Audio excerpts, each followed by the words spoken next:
basketball head coach Pokey Chatman for another week in the Go Zone. First of all, coming off 2 more wins in the SEC. Anytime you can say that, it's been a good week. Talk about those 2 wins. First of all, against Kentucky and then against Alabama.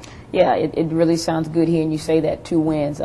Prior to that, we had a split on our Mississippi Road swing, so it was nice to come back home and obviously get the win against Kentucky, but it was the manner in which we went about securing that win. I thought for the first time in a long time, we came out with a ton of energy. We executed well on both ends of the floor, and we got out of the gates quick. And you evaluate that as a coach and as team members, but to have that validated by the opposition. And Mickey spoke of how energetic and how well we executed. So that's a positive, and we needed that to go down to Tuscaloosa, a place that I told the team we may have won some games here, but we hadn't come close to having the comfort level there of conquering that place. And it was an ugly win, but it was a win. And in January, who cares about style points? It's a W. Certainly, and against Kentucky, you really opened up a big lead early. Looked like you were playing the style of basketball that you're looking for. Was that some sort of an awakening for the team a little bit? I guess a good team? I think so.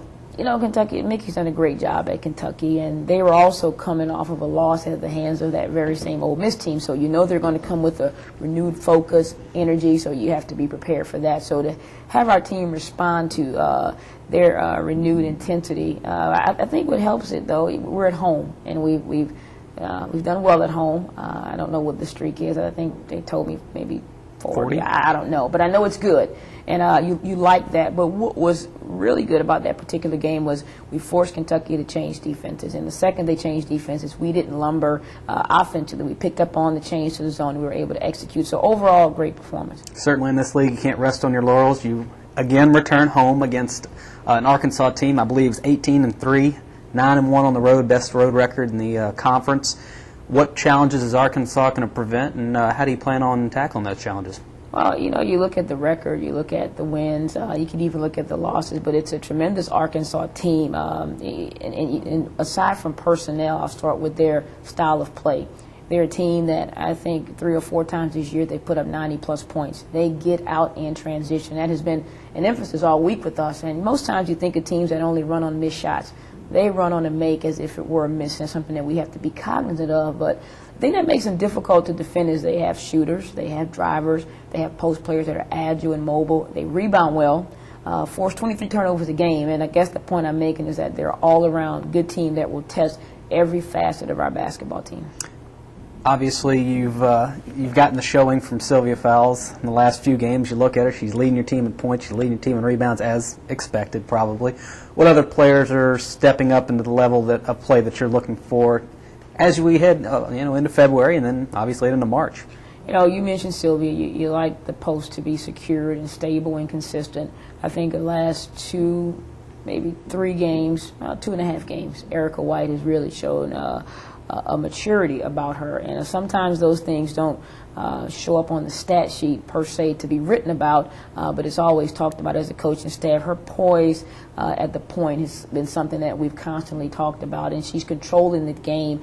She's running her team, because I always stress to Erica, once you leave the huddle, it's your team, and run the show, and you can see that maturity in her. I guess the next person you have to talk about is Allison Hightower. Although a freshman, she gives you an added dimension offensively, defensively, on the boards, starting to understand the game even more. So those are a couple of the key players that have stepped up to the plate for us. Has Allison lived up to the freshman hype? I mean, she was very highly touted coming out of high school, and very very glad that she's here on campus. Is it something that she's lived up to your expectations? I guess I'm forced to think about that because I didn't read a lot of the hype. I just know the type of player Allison's capable of being, but I'm also aware of the level that we're playing at, the teams that we're playing against, and so I don't measure it in how many points she's averaging. I measure it in several different categories. The key with Allison is that as the competition has gotten better, she's gotten better. So that tells you she separates herself from most. She has another level. She has a few more tricks in her bag in terms of how to be successful. And the key there is she's going to continue to get better because she brings a work ethic and an attitude that's unmatched. Her freshman year, in my opinion, kind of reminds me of a little bit of Simone's freshman year, because she didn't catch on right away, but started to pick it up, started to learn the college game, and it really excelled after that. Yeah. We'll go look ahead, obviously not past Arkansas, but look at Auburn, who's not playing tomorrow night, Thursday night. They have a break. They've also played very well on the road. Their conference wins are on the road. Their conference losses are at home. It's some sort of paradox.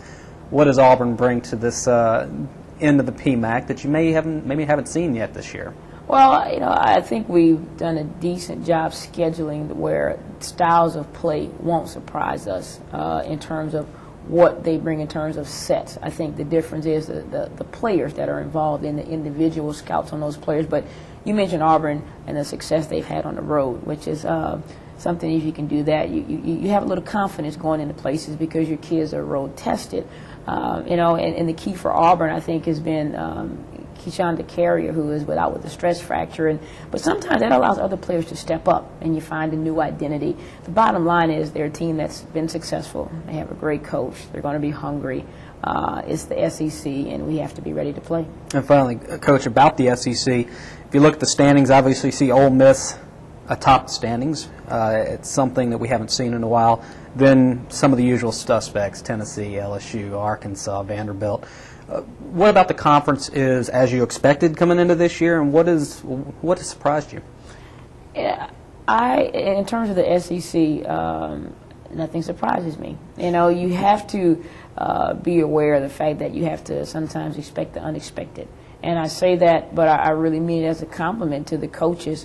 Yes, we have preseason rankings. Yes, we have polls. But when all that fades to black, you have the Carol Rosses leading their teams, the Pat Summits, the Andys, and several other coaches that are tremendous at their craft. So that goes out the window, and you're obviously not surprised with much. And the thing about it is you can experience success early, or you can experience some setbacks. But it's a 14-game conference schedule, and that's what coaches are constantly reminding their players, win or lose.